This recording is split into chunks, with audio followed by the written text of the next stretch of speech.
I like to explore how people practice their culture, language, traditions, even being outside of their motherlands, how Russian food is presented in other countries. So, last year, when I traveled to Europe, I also visited a Russian grocery store in Spain. And well, it wasn't only a Russian store because the goods I found there actually are related to cuisine known in countries of the whole Eastern Bloc. So that's why visiting this store was a whole new cultural experience for me. I saw some new things there, something that reminded me about my childhood. Anyway, enough talking, let's go shopping to the Russian grocery store in Spain.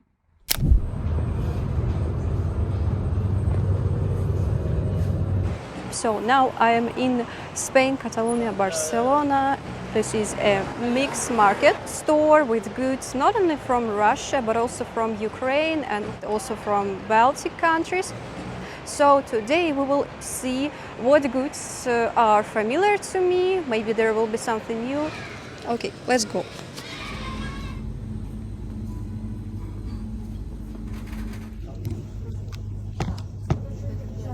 When I walked in, I felt like I was in Brighton Beach because it was a mixture of different countries, not only Russia and Ukraine, but also Bulgaria, Latvia. And when I entered the store, I said hola to the sales lady, but after that I heard that other customers were greeting her in Russian, здравствуйте, and this saleswoman was speaking to her colleague in Russian as well. It felt very unusual to hear Russian speech here in Spain. And I was scared, what if the saleswoman will say something to me? And I tried to be not noticeable as much as possible, but anyway, they saw me filming everything, and I'm so grateful that they didn't prohibit. And at some point, the saleswoman was passing me by, and she asked me, oh, do you need help in Russian? And I said, yes. Do you have products from Estonia? I don't know why I asked this. I just wanted to have some small talk to show that I am having a purpose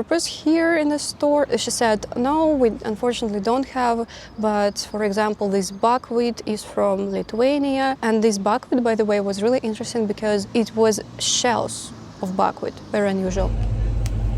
So this is buckwheat. In Russian it's called grechka, literally Greek grain, because it originally came from the Greeks. Its English name sounds like it's related to wheat, but it's not a cereal at all, and it's not a part of the grass family. It's actually related to sorrel, nutwheat, and rhubarb. As far as I know, buckwheat isn't very common in the West, but I think that it is an underrated superfood because it's packed with protein, fiber, and energy, and it's naturally gluten-free, which is a great option for people with gluten intolerance. It's also super easy to cook. You can boil it or just steam it in hot water. I know I sound like a buckwheat fan, because I am, but imagine my surprise when I discovered buckwheat flakes, and they are even quicker to make. Just like oatmeal, you can prepare them by steaming.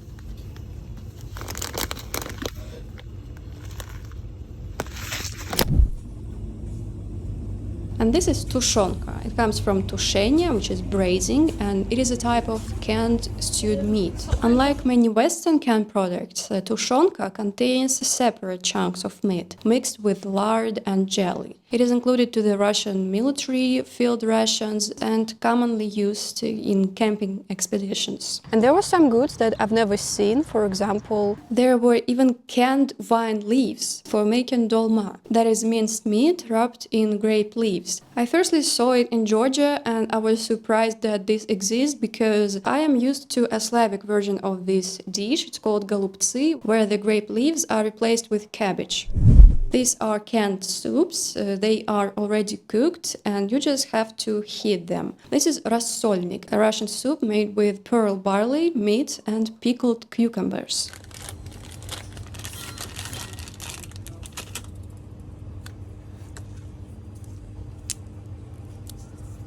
And here we have horseradish sauce. To be honest, I only recently learned that it's made from the root, because it's used to grow in my family's garden, and I thought that you were supposed to eat the leaves, and we added them to salads and they were very bitter. And the horseradish sauce must be very spicy, like mustard or wasabi. And fun fact, they are actually botanical cousins. Horseradish, mustard and wasabi all come from root vegetables in the same plant family.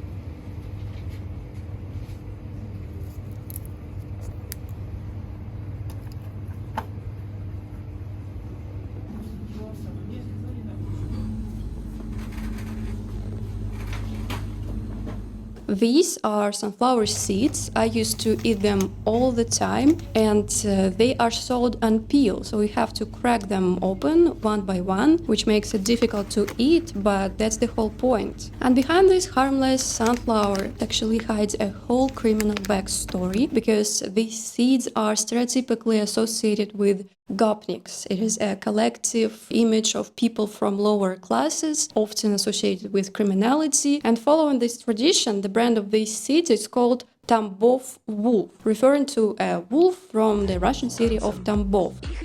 According to one version of this story, it comes from the fact that the first settlers in the city were exiled criminals. That's where the phrase "the Tambov wolf is your comrade" comes from. It is a way to coldly reject someone, meaning that I'm not your friend. And there are even wolf monuments in the city of Tambov.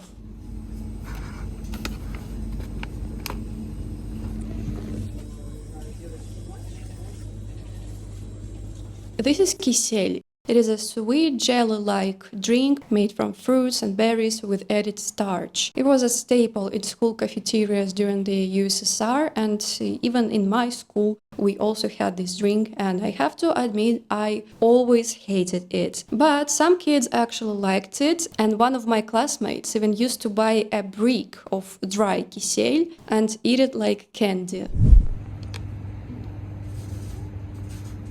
And this is called nothing other than eggplant caviar, a smooth eggplant spread with spices. There is also squash caviar. And this dish is mentioned in 1973 Soviet comedy Ivan Vasilievich Changes His Profession. In the film, a character who happens to look like Tsar Ivan the Terrible is accidentally sent back to the real 16th century. At a lavish royal banquet, this dish is presented as an exotic luxury with only a tiny smear on the plate to underscore how rare it supposedly is. Black caviar, red caviar, and then eggplant caviar from overseas.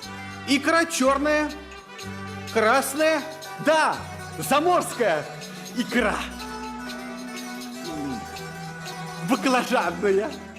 This phrase became a well-known joke in Soviet and post-Soviet culture, because in the 70s, eggplant caviar was very common and filled the shelves of every grocery store. Meanwhile, red and black caviar were nearly impossible to get.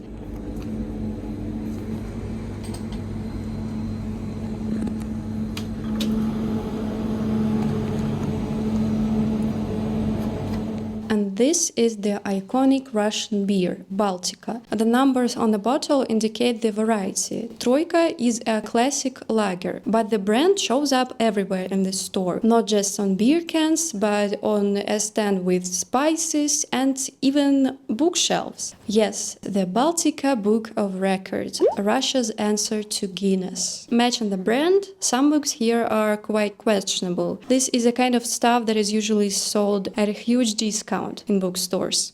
Elementary, my dear Vasin. Cancer treatment with traditional medicine. Computer 2010, the ultimate guide. After that, I proceeded exploring the store, and next to one shelf, I saw a woman with her daughter. They were choosing pickles and speaking Russian with Ukrainian accent, so probably they are from Ukraine, but maybe they are Russian-speaking Ukrainians. And the girl said something like, "Let's take pickles Kherson style, they must be good." And it sounded so unusual for me, because I'm used to hear the name of the city, Kherson, only in the news related to the war, you know, because Russia occupied this city and destroyed it completely. But then Ukraine took over. Honestly, now I don't know who this city belongs to. And yeah, in my hometown in Russia, in Spassk, we also have a company called Spasskие консервы, like Spassk preserves. And I'm used to hear something like Spasskие консервы, they are good. But here, the same phrase, but about a Ukrainian city of Kherson. It was very unusual, and it showed me like a different perspective that I'm used to hearing about these Ukrainian cities only from the war news, but there actually were people and still are people who live there. Crazy.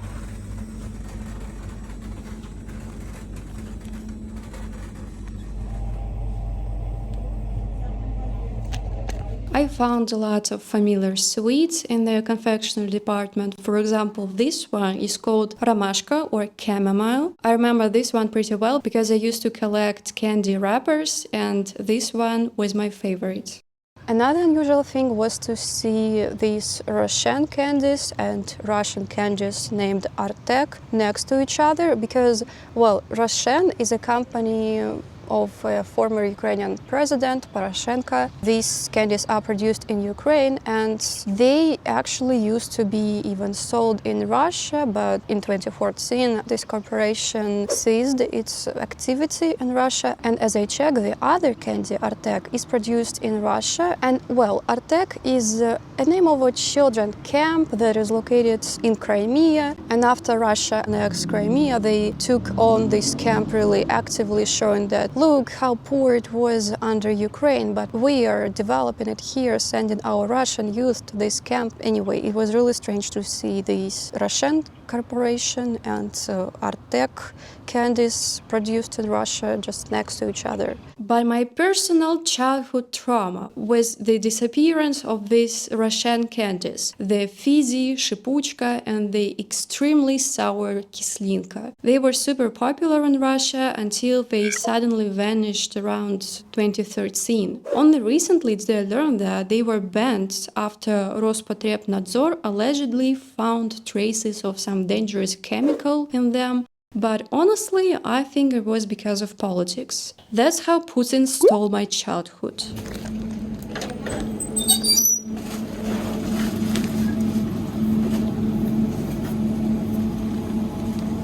So I got my ultimate Slavic or rather Eastern European experience. I got this kvass and these dried breads, snacks. Okay, so now I'm drinking kvass for the first time in a while. It's called kvass Taras. Taras, it's a male name in Ukraine. It's hard to open.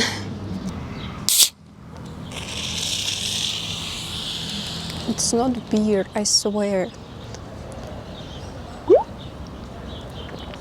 Oh my god, it's so good. You know, I like it more than white kvass. It's kind of dark, made with raw rye. Kvass is a fermented cereal-based drink with a sweet-sour taste and a very low alcohol content. It can be light or dark. Fun fact, in ancient times, kvass was also drunk as an alcoholic beverage. That's where the slang word kvasit, to booze, to get drunk, comes from. And together with this sukhariki made in Austria for some reason, but called after the Zhigulyovskaya beer, it's just amazing. See, it's white also. Like there's a difference between wheat bread and rye bread. I like both flavors.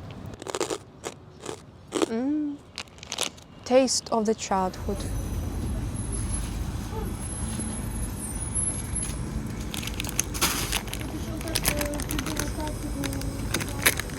I don't even know how to properly translate these into English, probably croutons. It is flavored dried bread snacks, basically. After school, my friends and I would race to the store to grab a pack and wash it all down with soda.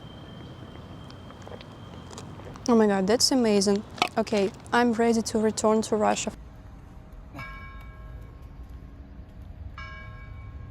Yeah, so this was my video about Russian and other Eastern European groceries in the West. I liked exploring this store and finding something so familiar, but also something completely new to me. Write in the comments your impressions of this store, and maybe now you got inspiration for boiling buckwheat. You can look up the recipe online and go to a Russian store in your area. Thanks for watching. Like this video, subscribe to my channel. You can support me by becoming my YouTube sponsor or Patreon. Links are in the description. And goodbye. Пока-пока.